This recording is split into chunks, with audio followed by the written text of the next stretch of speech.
Hello, my name is Michelle Jasmine, but please do call me MJ, and I think you know that. And today we're going to be talking a little bit about Johannes Gutenberg and his printing press.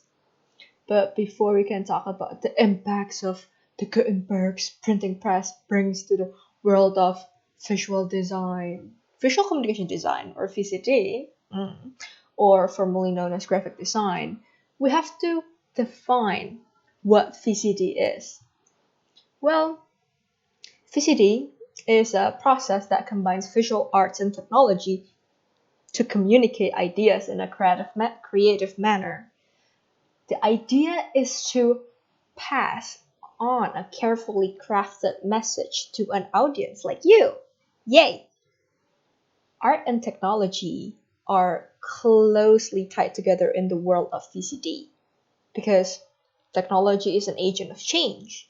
So it helps a designer to come up with new ideas and help spread it further and faster than what they thought was possible. This very first form of modern mass communication, created by yours truly, Johannes Gutenberg, leads to the modern visual communication design that we know of today, which is quite cool. Johannes Gutenberg and his printing press brings a lot of surprises, a lot of innovation to the world of visual design.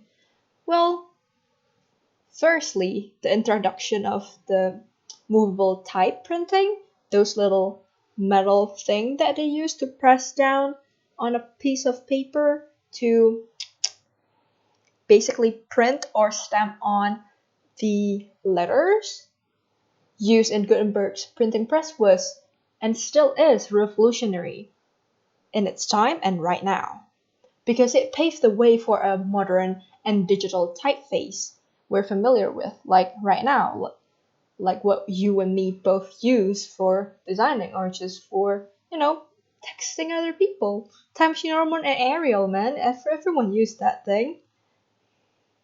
That is also why they're called a typeface, because it was like a tiny little thing. I'm not going to go too much about it, but yes, that movable type thing created inspired our modern typeface. Ooh, cool. Well, his printed work, if you have seen his Bible, he combined it with a woodblock illustration or those decorative borders in some of the pages, and more often than not, they're covered in colors. But back then, when he first printed it out, it was hand drawn, so he only printed the words, and all of the borders are hand drawn by artists. But it created the first ever mass-produced, illustrated, printed books. Well, right now we still have a lot of mass-produced, printed, illustrated books. Like, for example, your children's book, those like Red Riding Hood books that you have right now probably at your house. And this became extremely popular. This decorative borders is extremely popular in the 15th century, and it promotes the creation of a printed calendar that, we still use today. Some of us still do if we don't just look at calendar on our phone. We still use this printed calendar to, to mark off our days and to know what we're going to do, like to organize a little bit. And this kind of illustration in printed works are very common, not just common, it's still largely used in the modern era of graphic design. Well, of course, in their most stylish and current state, as in like posters, flyers, brochure, that kind of thing. Gutenberg's style of printing is very, very unique to him, clearly.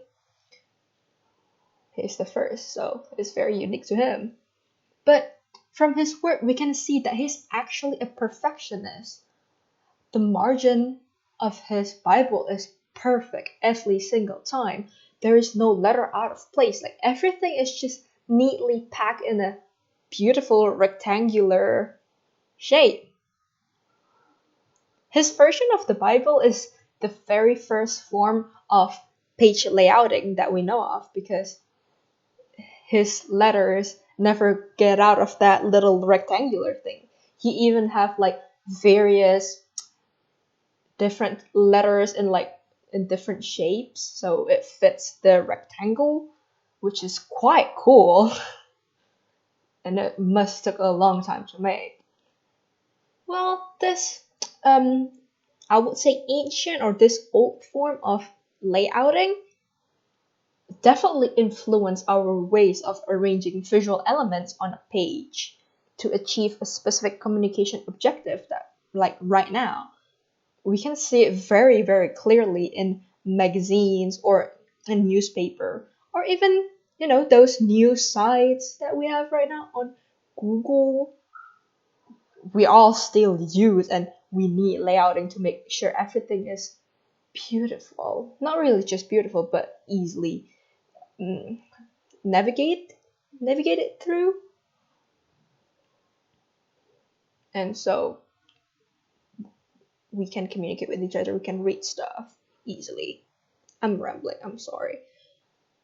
Well, Gutenberg's printing press, obviously not really obvious, but it influenced the creation of lithography. For some of you that may not know what lithography is a form of mass printing of images and pictures. They use like a similar technique with the typeface thing, which is pressing a stone and later on a metal plate containing the image into a sheet of paper. It is quite similar to a modern stamp art, if you know stamp art, but instead of using a rubber, they use metal or stone plate. And they roll on the ink and then like stamp, boom, not only you got letters and words, you also got an image. Cool. And lastly, the thing that Gutenberg's created, or like Gutenberg's inspired, is his own printing press. Because we still use it to this day. But well, not in the original, bulky wooden form that is so big you need like maybe 2 or 3 people to work on it to make it work, but in a refined form of a digital printing. You and I still use it, to make scriptsy posters, to submit your assignments. We know digital printing, right? Isn't that cool? This is only 5 things that Gutenberg's printing press inspired. I bet there is still many other things that we don't have a chance to hit on to talk about right now. But thank you very much for listening to my rambling, or like a very quick information dump about Gutenberg's printing press and its impact to the world of visual communication design. I think this is like, 8 minutes or more? Thank you for wasting your time on me. Have a nice day. I love you.